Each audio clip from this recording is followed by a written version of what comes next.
I was gonna quit because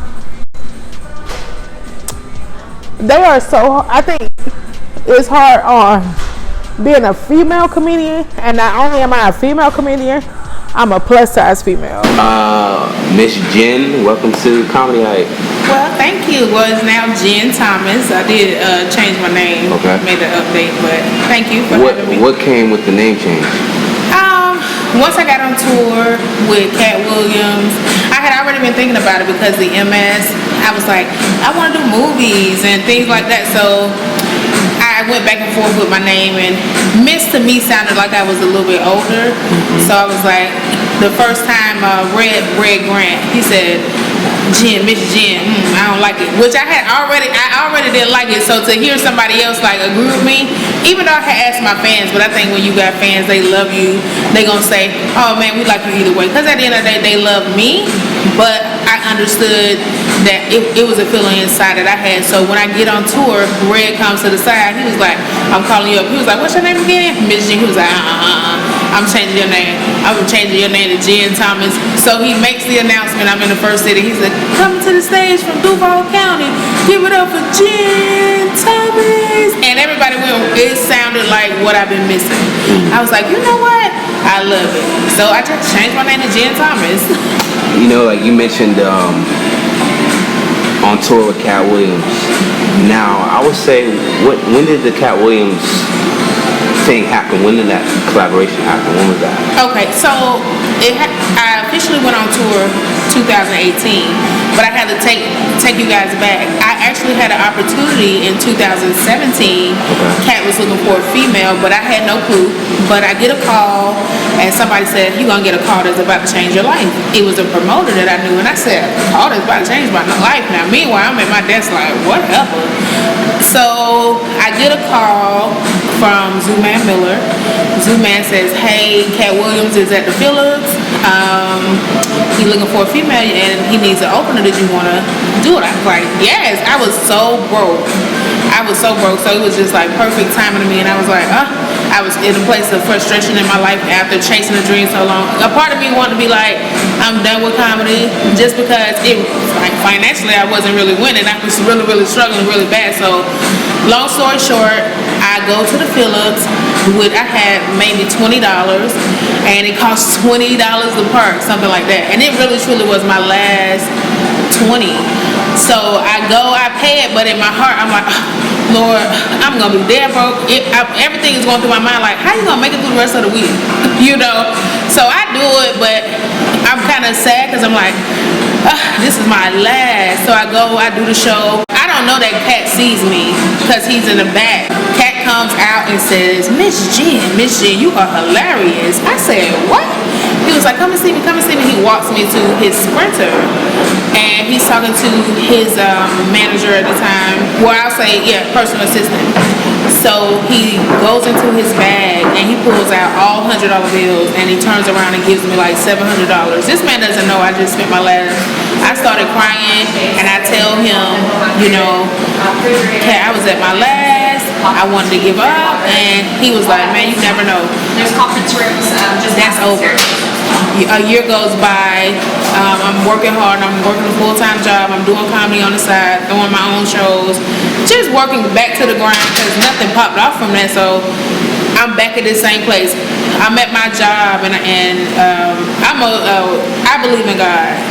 So I'm at my desk, and God had been dealing with me like, it's time for you to quit your job. You're going on tour. Like, it was a strong feeling, and I'm like, quit my job. You know, I can barely afford my bills. So anyway, I was the only black girl at my job, and I was dealing with so much racism too. I just couldn't take it anymore. I was like, you know what? I'm gonna just step out on faith. I don't know how I'm gonna do it, but I'm gonna do it. I quit my job. I started driving for Lyft on the side, just to hustle, and then I would do shows that I would get. I was getting a good amount of shows, but I don't think people know that some of those shows are $50, $25. You might get a $500 show, but in the meantime, you almost about to fail in life. So things start getting turned off. So it's 3 months into me quitting my job. Now I'm like, okay, I gotta go back. I tried it, Lord, you told me to jump, but maybe I shouldn't have jumped. I'm on my phone going to Indeed, about to start looking for a job, I get a call personally from Katt Williams. When I tell you I broke out crying, and that's when it began. Katt said, I got 3 cities for you to tour with. I want you to do 3 cities. Meanwhile, I'm thinking he just wanted 3 cities. I do the 3 cities. We pull back up to Atlanta after, I think last city was Chicago. Pull into Atlanta, and before I get on my flight, he says, I don't think I want you to drive Lyft anymore. I want you to finish the world tour with me. And at that point, like, I'm bawling in tears because I'm like, one, I'm a female comedian. So none of the headliners really gave me a chance. I used to beg headliners to, let me feature for you, and they never would. I even had a headliner tell me before I got Katt Williams that he was going to take me with him to do 3 cities. I called him, and he's like, oh, I forgot. You forgot? What? I was happy because to me, I was like, somebody finally gonna give me a chance. And to hear Katt tell me I was funny, it was worth it all, you know. So that's how it started.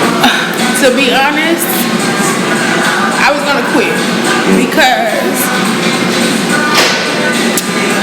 they are so.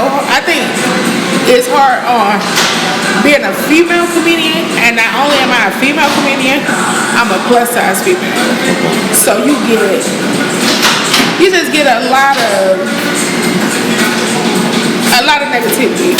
And then I remember doing Uptown, being called to the stage as coming to the stage, a fat comedian.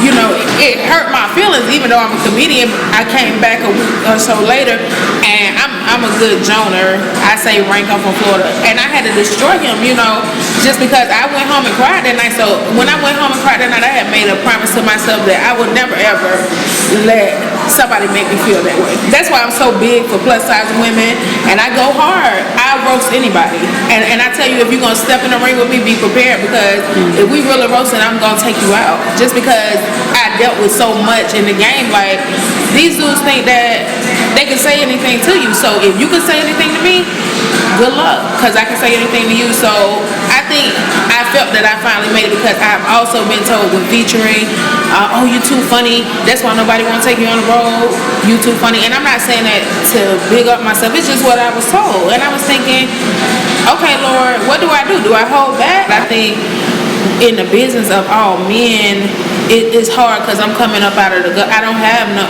enough money to have a manager or promoter. I had to do the work myself, and then I came out of my city from Jacksonville to Atlanta, Georgia, just for comedy. So when I came here, people was trying to make me feel like, oh, you're not even from here, you think you just gonna run my city. I'm not trying to run your city, but I got 3 kids and no child support. So, and I love to make people laugh, period. So that's why I get emotional. People don't know what you go through. They just see the end result, like, oh, you're on tour with Katt Williams and everything is great. No, everything wasn't great, and everything still ain't great after the tour. It was a great tour, but you have to make your own way.